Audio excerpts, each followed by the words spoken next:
이번 시간에 배울 거는 춘추전국 시대부터 해서 진한제국까지 배우겠습니다. 우리가 하상주는 다 배웠거든요. 특히나 주나라 마지막 할 때쯤에 이제 봉건제 한계 때문에 주왕의 힘은 계속 떨어지고 그 다음에 이민 쪽에 침입을 받아서 수도가 동쪽으로 옮겨갔다고 했어요. 그 시기 동주시대라고 했고, 동주시대가 되고 나서 그 당시에 있었던 이제 봉건 제후들은 이거 그냥 자기가 실질적으로 가장 강한 2인자가 되면 안 되나라는 생각을 했거든요. 그 시기가 춘추시대고요.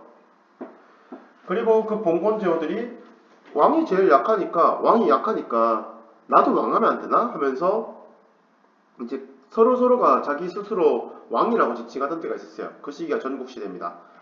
그걸 다 합쳐서 춘추전국시대라고 하는데, 이 시기의 특징이라고 하면은 저거 철기를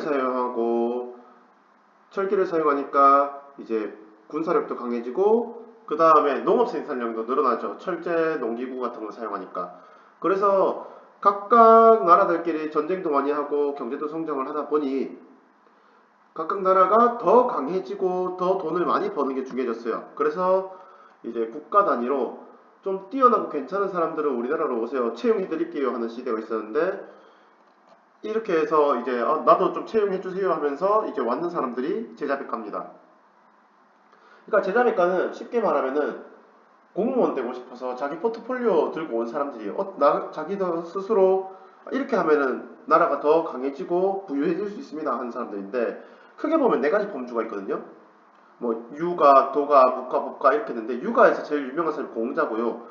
유가는 사람은 착하기 때문에 그 적당히 예를 통해서 그리고 도덕을 통해서 잘 가리키면은 사람이 사람다워질 것이다 라고 했고요. 그 다음 도가는 세상 만사 잘 흘러가니까 있는 그대로 잘 놔두는 게 중요하다라고 했고, 묵가는 모든 사람에게 그 평등한 사랑을 주라고 했고, 그 다음에 법가는 사람은 악해질 수가 있기 때문에 엄격한 법과 체제를 다뤄야 된다고 했습니다.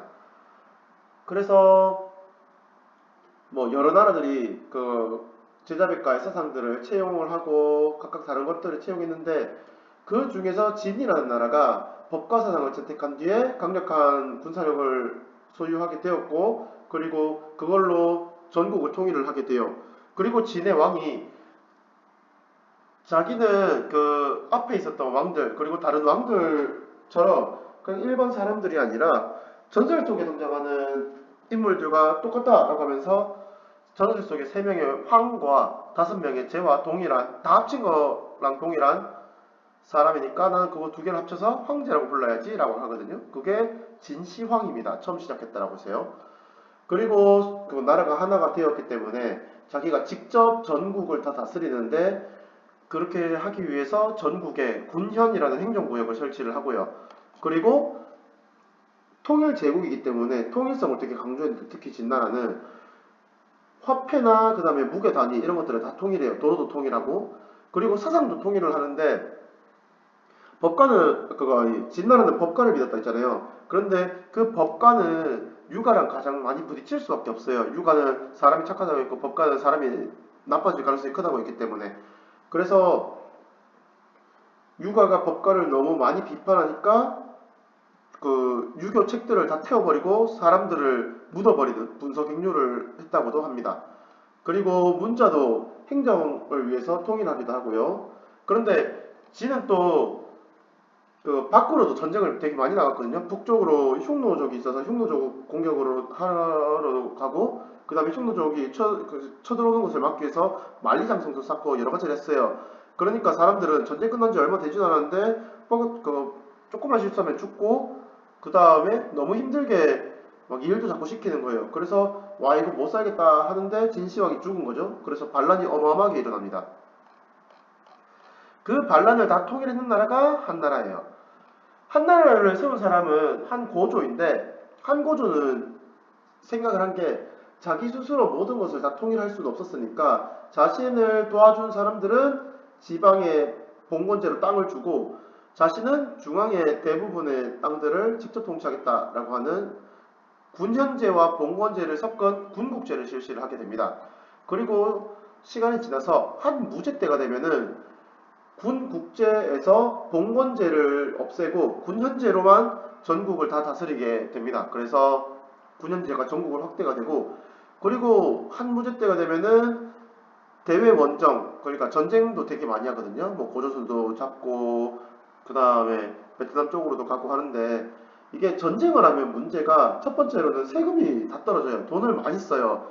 그래서 돈을 너무 많이 쓰니까 세금을 걷기 위해서 국가 주도의 전매 제도를 합니다. 전매 제도라고 하니까 무슨 말인지 모르는 경우가 있던데, 국가가 직접 특정 물품에 대한 생산과 판매를 담당한다고 보시면 돼요. 뭐 담당하는 경우도 있고 생산과 판매를 담당하는 경우가 있는데, 예를 들어서 소금하고 철 같은 경우에는 소금은 무조건 먹어야 되고 철은 농기구나 이런 걸로 무조건 써야 되니까 많이 쓰이는 거잖아요. 이쪽에다가 세금을 때리는 거예요. 그러면은 뭐 내가 세금을 얼마만큼 부과했냐에 따라서 세금 거치는 게 많이 달라지겠죠. 이렇게 하려고 전매제 제도를 실시하고, 그 다음에 전쟁을 또 많이 하면은 안 좋은 두 번째 이유가, 전쟁을 하게 되면은 빠른 결단과 뭐 신속한 스피드가 필요하기 때문에 회의가 길어지면 안 되거든요. 그래서 중요한 사람들만 회의에 들어가요. 즉 황제랑 친한 사람들에게 힘이 너무 강해집니다. 이 당시에 황제랑 강한 사람은 어떤 사람들이 있냐? 황제네 어머니 쪽 사람들, 이쪽이 좀 많이 친했거든요. 그들을 외척이라고 해요.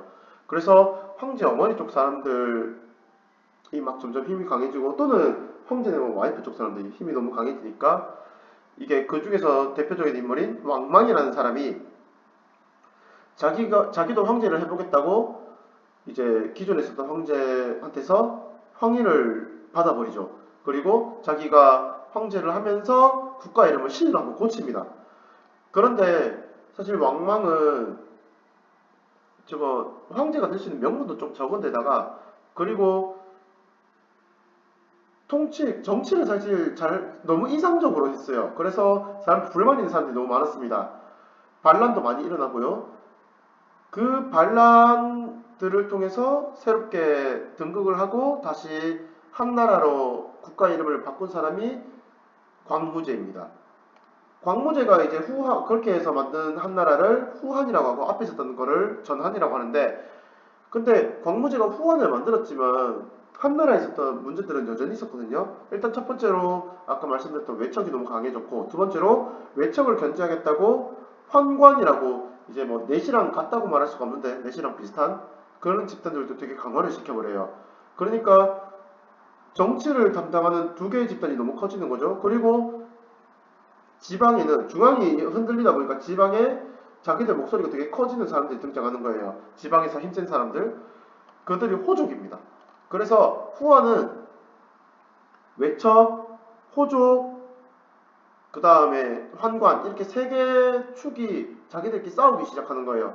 그러다가 보니까 정치가 혼란스러워지고, 백성들도 원래는 서로서로가 돕는 분위기였는데 뭐 빈부격차가 심해지고 정치 때문에 사람들이 먹고 살기가 힘들어지니까 서로서로가 돕지 않는 분위기가 돼버리는 거죠.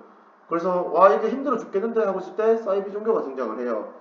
새로운 시대가 올 거니까 자기들이 도와주기도 할 거래요. 뭐 도와주기도 하고, 먹고 살기 힘든 거 다 같이 뭐 서로서로 도와줄 테니까 우리 사이비 종교와 함께 반란을 일으킵시다 이렇게 해요. 그게 황건적의 난입니다. 왜 황건적이냐면은 노란색 두 권을 써서 황건적이라고 해요. 그러니까 후한 쪽에서는 황건적의 난이 너무 크게 났거든요. 그러니까 이거 황건적의 난을 좀 진압하자라고 하게 되고요. 그리고 이 황건적의 난을 진압하기 위해서 호족, 환관, 그리고 외척이 뭐 들고 일어나고 여러 가지 문제들이 생기는 게 우리가 알고 있는 소설 삼국지의 배경이라고 생각하시면 돼요. 자, 이런 한 문화의 특징을 좀 보셔야 되는데, 한은 진과는 좀 다르게 유교를 선택을 했거든요. 그리고 특히나 한 무제 때가 되면은 유교를 국가의 학문으로 인정을 해버려요. 그런데 문제가, 유교를 국가의 학문으로 인정을 했지만 책이랑 좀 유명한 사람들은 진나라 때 뭐 태우거나 땅에 묻다가 묻어버렸거든요. 자료가 없어요. 그래서 한나라 때 유교의 자료들을 복원하고 그 다음에 다시 만드는 학문이 발달을 하게 됩니다. 그게 유교의 종류인 훈구학이라고 합니다. 그리고 뭐 역사책으로는 사마천의 사기라고 하는 책이 등장하게 되고요. 뭐 이거는 기전체라고 하는 역사 서술도 뭐 발달했다고 하는데, 근데 뭐 그것까지는 사실 몰라도 괜찮습니다. 그리고 이제 후한 때, 후한 때가 되면은 불교가 실크로드를 통해서 들어오기도 하고요. 이런 특징들이 있다 정도만 아시면 괜찮을 것 같아요. 자, 이렇게 해서 우리가 서아시아, 그 다음에 지중해 문화권, 그 다음에 동아시아 문화권에서 제국이 만들어지는 과정을 배웠거든요. 이거를 한번 정리를 하시고, 그리고 이제 남아시아 쪽에 인도 쪽을 배울 거예요. 남아시아 쪽에 있는 인도도 제국이 만들어지는 과정, 근데 거기는 플러스로 종교도 중요하거든요. 그래서 그 종교라는 요소를 중심으로 보시면 괜찮을 것 같습니다. 여기까지 하겠습니다.